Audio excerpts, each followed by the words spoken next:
If you want to consider costs of refacing the cabinets versus replacing them, refacing generally costs 85 to 90% of the cost of new cabinets, but in the refacing you don't get any function changes.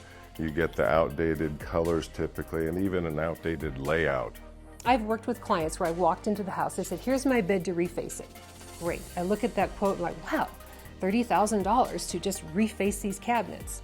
I'm like, well, let me show you something. Let's look at replacing those cabinets. I've gone in with bids that were half that price to bring in brand new cabinetry with the new hardware, the new hinges.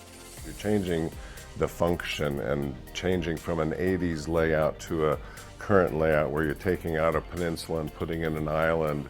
Some of those things are significant, and outdated cabinets both in color and function. And now we've moved on to the new things that they don't know about typically. My experience has been refacing cabinetry is very expensive. Replacing cabinetry can be less expensive and gives you a better product.